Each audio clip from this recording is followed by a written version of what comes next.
नमस्कार, आप देख रहे हैं केकर सत्ता केकर बारी और मैं हूं धीरेन्द्र। बिहार की 17वीं विधानसभा के लिए चुनाव आयोग ने डुगडुगी बजा दी है। हम कोशिश कर रहे हैं जनता के सवालों को लेकर आने के लिए और हमारे सवालों का जवाब देंगे नेताजी। आज इसी कड़ी में हमारे साथ मौजूद हैं बात करने के लिए भारतीय जनता पार्टी के युवा मोर्चा के राष्ट्रीय अध्यक्ष तेजस्वी सूर्या जी। तेजस्वी जी, स्वागत है आपका। नमस्कार। एक बड़ी खासियत है आपके नाम में, आप तेज भी हैं और सूर्य भी हैं, लेकिन यहीं से एक समस्या बिहार में शुरू होती है। एक भाजपा का तेजस्वी है, एक लालू प्रसाद यादव के राजद के तेजस्वी हैं। जनता जानना चाहती है कितना फर्क है दोनों में। मैं तो बहुत सामान्य आदमी हूं सर, मेरे पार्टी का बहुत सामान्य कार्यकर्ता हूं। लेकिन अब आप सामान्य नहीं रहे, अब तो आप युवा मोर्चा के राष्ट्रीय अध्यक्ष हैं। जैसे हमारे प्रधानमंत्री जी भी हमारे पार्टी के एक सामान्य कार्यकर्ता है, उसी तरह मैं भी एक सामान्य कार्यकर्ता हूं। और यही हमारे पार्टी का एक बहुत बड़े स्पेशलिटी है, विशेषता है, क्योंकि इस पार्टी में हर व्यक्ति, उनके परिवार का बैकग्राउंड कैसे हो, किधर से हो, वो फर्क ही नहीं पड़ता है। सबको इधर मौका मिलता है, सबको इधर एक ही भावना से स्वीकार करता है। बड़ी सफाई से आपने अपनी बात की। मैं दूसरे तेजस्वी के बारे में भी कुछ जानना चाह रहा था। कैसे आप उनको ले रहे हैं बिहार के चुनाव में? ये नया भारत है। ये नए भारत में जो लोग अपने आप से मेहनती से ऊपर आता है, उनका बहुत रिस्पेक्ट होता है। बिहार का युवा अपनी मेहनत, प्रतिभा, महत्वाकांक्षा और दृढ़ता के लिए जाना जाता है, और उसी क्वालिटीज को हर एक नेता में वो ढूंढते हैं।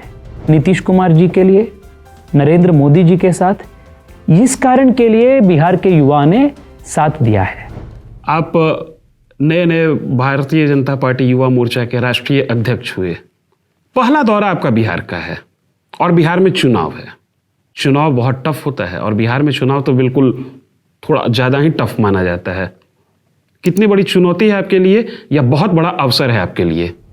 बिहार का ये चुनाव जो कोविड के इस महामारी के संदर्भ में हो रहा है, ये हमारे लिए, हमारे संगठन के लिए एक बहुत बड़ा अवसर है, हमारा क्षमता को प्रूव करने के लिए। बिहार विधानसभा चुनाव, बीजेपी ने एक स्लोगन दिया है इस चुनाव में, आत्मनिर्भर बिहार।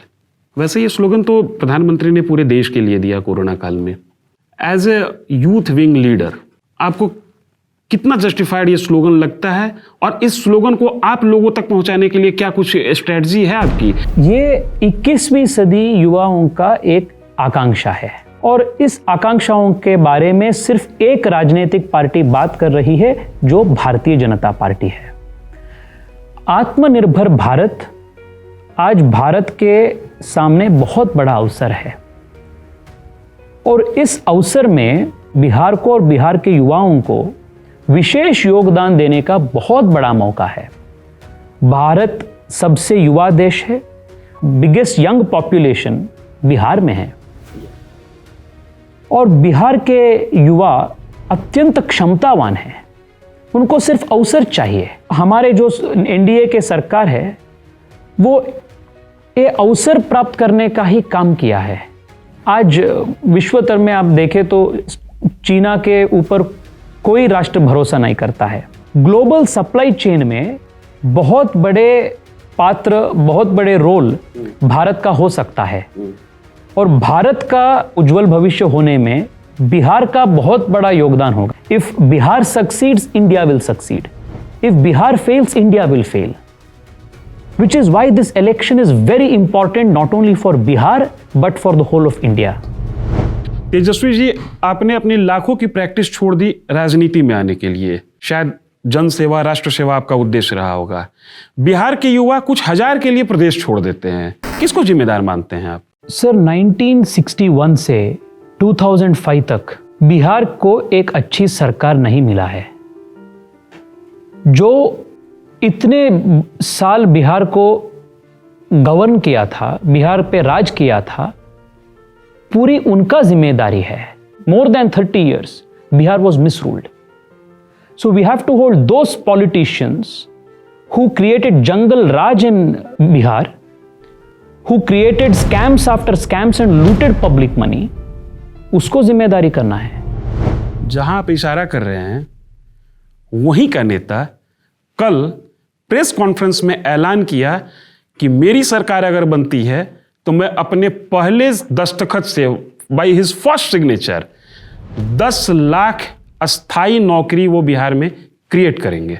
सर, सिग्नेचर से नौकरी का सृजन हो सकते थे तो विश्व में बेरोजगारी ही नहीं होता था। This only shows how disconnected this Prince is from the ground reality. ऐसे बात जो बोल सकता है जिन्होंने उनकी पूरी जीवन में एक दिन का भी मेहनत और ईमानदारी का कमाई ना किया हो, सिर्फ वो लोग ऐसे बात कर सकता है। आज का जो यूथ है वो पॉलिटिक्स को पॉजिटिवली नहीं लेता है। कैसे उनको जोड़ना चाहोगे? हाँ, नहीं पॉलिटिक्स में आप आइए, पॉलिटिक्स अच्छी चीज है, ये इमेज कैसे खत्म होगा? नरेंद्र मोदी जी के आने के बाद 2014 के बाद बहुत सारे युवा पॉलिटिक्स के साथ जुड़े हैं और पॉलिटिक्स को एक राष्ट्र निर्माण के एक सेवा का एक अवसर माना जाता है।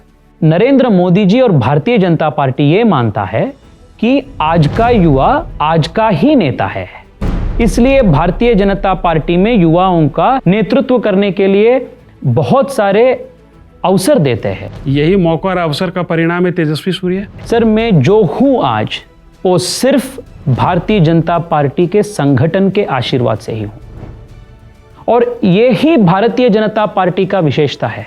आप बिहार के युवाओं को क्या मंत्र देना चाहेंगे जिससे कि वो इस मुहिम में देश को विश्व गुरु बनाने में अपना कंट्रीब्यूशन बढ़ा सके? सर, बिहार के युवा अत्यंत प्रतिभाशाली है और देश में if you have to decide who are the most hard working, वो बिहार के युवा है। तेजस्वी सूर्या अपनी नजरों से कितनी बड़ी जीत का दावा करता है? मेरे हिसाब से this is going to be an overwhelming majority. पूर्ण बहुमत की सरकार नरेंद्र मोदी जी और नीतीश कुमार की सरकार बनने वाली है। यही अलायंस 2010 में 200 के आसपास सीट या 200 से कुछ ज्यादा ही सीट लेके आई थी। क्या 2010 रिपीट होगा या उससे भी बड़ी विक्ट्री होगी? 100% उसके भी बड़ी विक्ट्री होगी, नो डाउट अबाउट इट। हम जनता के सवालों को लेकर आप तक आते रहेंगे और नेताओं से जवाब लेते रहेंगे। बने रहिए हमारे साथ, देखते रहिए केकर सत्ता केकर बारी। धन्यवाद।